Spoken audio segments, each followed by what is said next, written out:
Hello, everyone. I'm Eric Curry, and welcome back to The Common Good. Here, we take time to reflect on the ideas that shaped who we are as citizens, as neighbors, as leaders, and as a nation. We talk about service, we talk about justice, we talk about responsibility, and we talk about the complicated history that brought us to this moment, not to divide us, but to better understand the ground beneath our feet. Today, I want to talk about the Buffalo Soldiers, not just as a symbol, not just as a proud chapter in Black military history, but as human beings who stood at the intersection of honor and hardship, patriotism and contradiction, service and struggle. Because the story of the Buffalo Soldiers is not a simple story. It is not a story that can be reduced to a slogan, a statue, or a sentence in a textbook. It is a story wrapped in dust and discipline, in cavalry boots and wool uniforms, in long marches across unforgiving terrain, in the bitter sting of racism, and in the quiet dignity of men who served a nation that had not yet fully decided to serve them. And that is what makes their story powerful.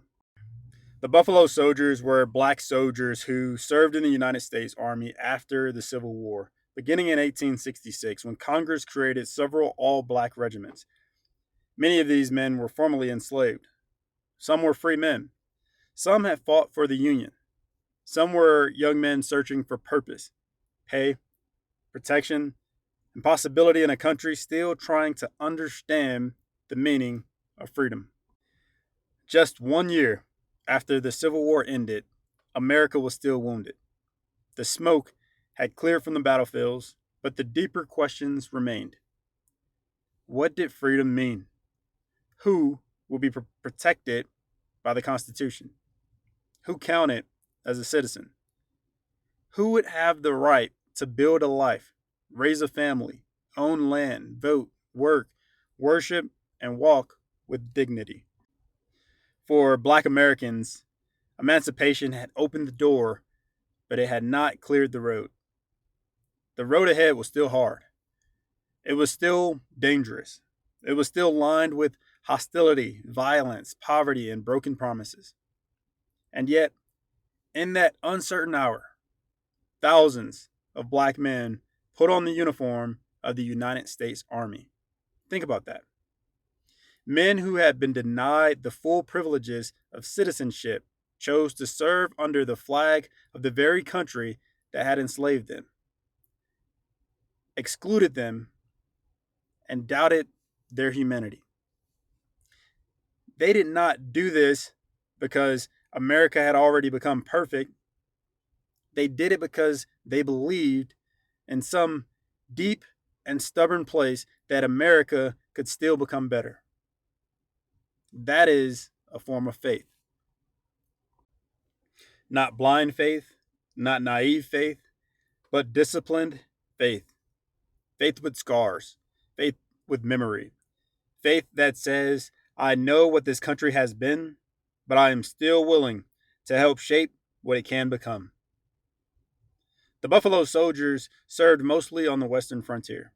They built roads, they protected mail routes, they escorted settlers, they guarded stagecoaches, they constructed forts, they mapped difficult land, they rode through blistering heat, freezing cold, high plains, desert ridges, mountain passes, and lonely stretches of territory where danger often arrived before warning. They were soldiers in the fullest sense, disciplined, trained, tested, and relied upon. But their service also came with complexity. The Buffalo Soldiers were courageous black men serving with distinction in a country that treated them as second class citizens. That is true. They helped expand American power westward in ways that contributed to the displacement and suffering of Native peoples. That is also true. They broke barriers and proved again and again that black men could lead, fight, endure, and serve with excellence. That is true. And still, many of them returned from service to a nation that denied them basic dignity, subjected them to segregation, and refused to fully honor the very freedoms that they helped defend. That is also true. This is the complexity of service. Service does not always place us in the perfect circumstances. Service sometimes places us inside of institutions that are flawed. Sometimes service requires us to perform with honor while living under policies that are unjust. Sometimes service asks us to carry the burden of a nation's contradictions on our backs. And for Black service members in America, that contradiction has been present from the beginning. Black Americans fought in the Revolutionary War while slavery still existed. They fought in the Civil War to preserve the Union and destroy slavery. They fought in the Indian Wars, the Spanish American War, World War I, World War II, Korea, Vietnam, Iraq, Afghanistan, and beyond. In every generation, Black Americans have stepped forward to serve a country that has not always stepped forward for them. That is not weakness. That is moral strength. That is belief under pressure.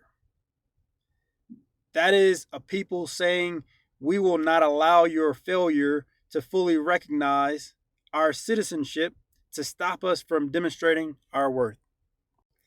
But there is another lesson here, too. The Buffalo Soldiers remind us that representation matters, not in a shallow way, but in a deeply human way. When young Black men see themselves in the story of America's defenders, they are reminded that they are not outsiders to the American story. They are not guests in the house of democracy. They helped build it. They helped defend it. They helped expand its meaning. Their sweat is in the soil. Their courage is in the record. Their sacrifice is in the stitching of the American flag. And that matters. Because one of the most damaging things any society can do is tell a people that they have no honorable place in its history. The Buffalo Soldiers stand as a correction to that lie. They tell us that Black Americans were not merely acted upon by history, they acted. They chose, they served, they endured, and they led. And they did so under conditions that would have broken lesser men. Imagine being asked to defend a nation while being denied the full protection of that nation. Imagine wearing the uniform with pride while knowing that outside the gates of the post, your skin could still determine where you could eat, where you could sleep, whether you would be respected, whether you would be safe. Imagine being judged twice, once by the enemy in front of you and once by the prejudice behind you. And still you rise. Still you polish the boots. Still you care for the horse. Still you stand inspection. Still you ride. Still you serve. That is discipline. That is resilience. That is the kind of leadership that does not always announce itself with speeches or titles.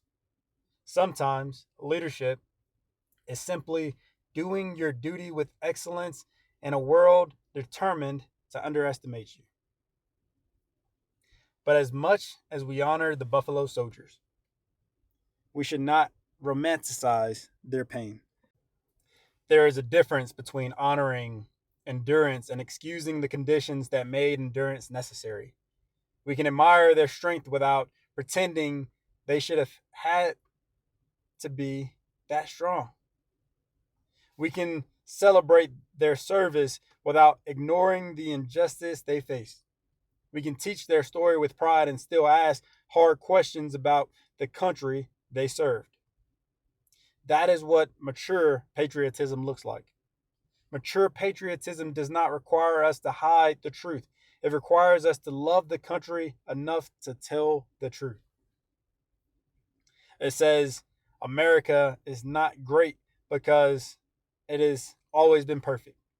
America is great when it is the courage to confront imperfection, correct injustice, expand opportunity, and make real the promises it has already written down. That is the unfinished work of liberty and justice. And that is why the Buffalo Soldiers matter still today.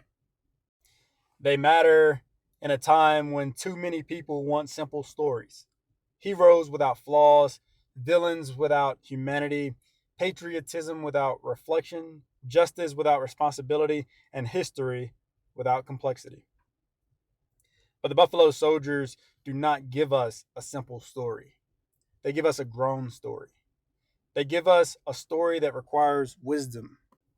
They force us to ask, what does it mean to serve a nation that is still becoming what it claims to be? What does it mean to be loyal without being silent?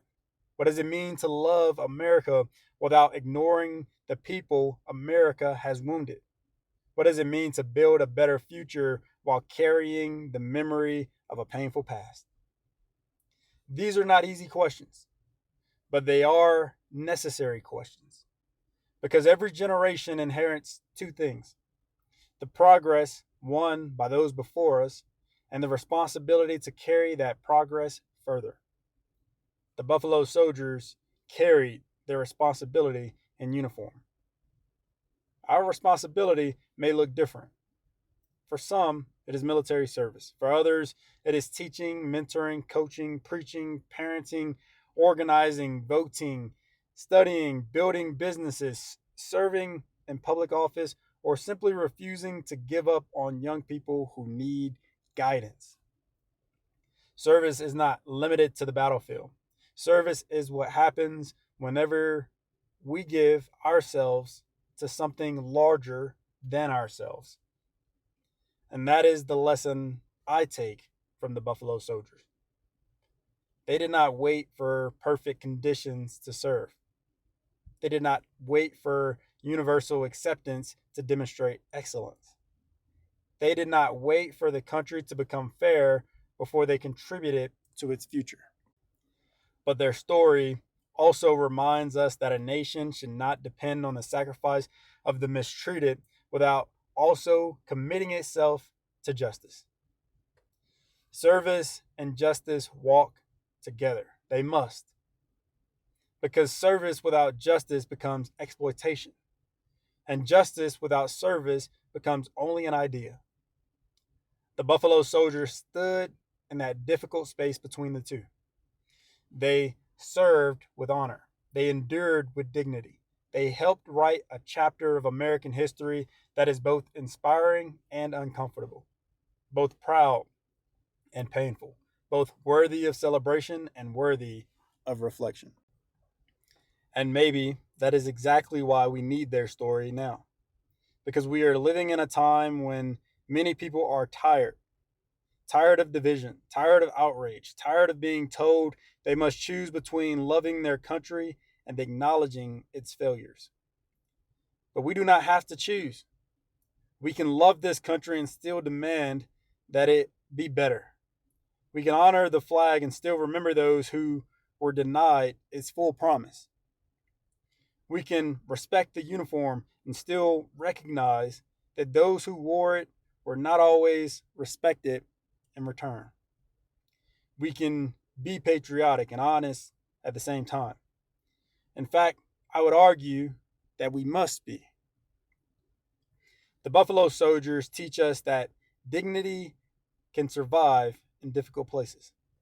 They teach us that excellence can emerge under pressure. They teach us that service is not always simple, but it can still be sacred. They teach us that Black history is American history, not a side note, not a special category, not a seasonal conversation, but part of the central story of this nation. And they teach us that the common good is not built by people who ignore complexity. It is built by people who are willing to face complexity with courage. So as we remember the Buffalo Soldiers, let us remember them fully, not as flat images from the past, but as men of flesh and blood. Men who rode through dust and danger. Men who carried rifles and responsibility. Men who served a country still wrestling with its own conscience. Men who proved that dignity does not require permission. Men who remind us that the fight for liberty and justice has always required both courage and contradiction. Their story is not just about where America has been, it is about the kind of America we still have the responsibility to become. And that responsibility belongs to all of us. I'm Eric Curry, and this has been The Common Good. If this message gave you something to think about, I invite you to like the video, subscribe to the channel, and share your thoughts in the comments. I want this to be a space where we can think seriously, speak respectfully, and engage honestly about service, justice, leadership, citizenship, and the responsibilities we owe one another.